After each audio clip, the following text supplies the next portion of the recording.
আসসালামু আলাইকুম রহমতুল্লাহ। মাত্র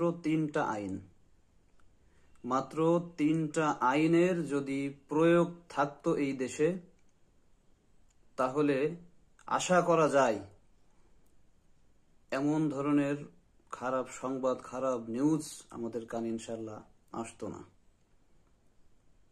তিনটা আইন এদেশে বাস্তবায়ন হোক, তিনটা ইসলামিক আইন এদেশের মানুষের উপর প্রয়োগ করা হোক, অপরাধীদের উপর প্রয়োগ করা হোক। আমার অনুরোধ থাকবে, পরীক্ষামূলকভাবে হলেও এই তিনটা ইসলামিক আইন এদেশে প্রয়োগ করা হোক। নাম্বার 1, যে চুরি করছে হাত কেটে দাও, ব্যাস এখানেই শেষ, কোনো কথা নাই।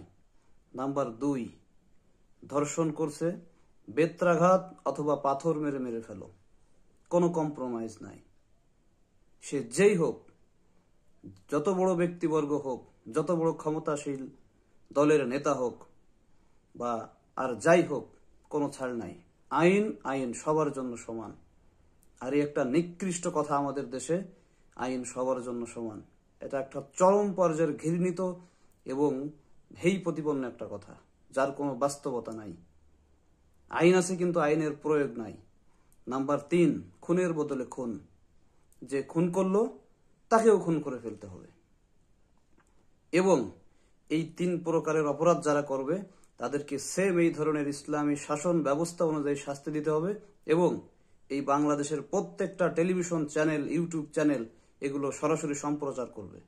একজন অপরাধ করবে, হাজার মানুষ, লাখো মানুষ সেই অপরাধ থেকে যেন শিক্ষা গ্রহণ করতে পারে। এবং খুনের বদলে খুন হলে কি হবে? আমি কাউকে খুন করার আগে অন্তত 1000 বার চিন্তা করব যে আমি যদি কাউকে মেরে ফেলি, পালাক্রমে আমাকেও মেরে ফেলবে। এই দুনিয়া থেকে আমি কাউকে বিদায় করলে আমাকেও বিদায় করে দেওয়া হবে। সুতরাং এই ভয় তার অন্তরে থাকবে।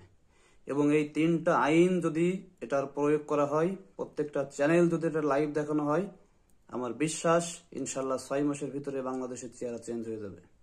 আসসালামু আলাইকুম রহমতুল্লাহ।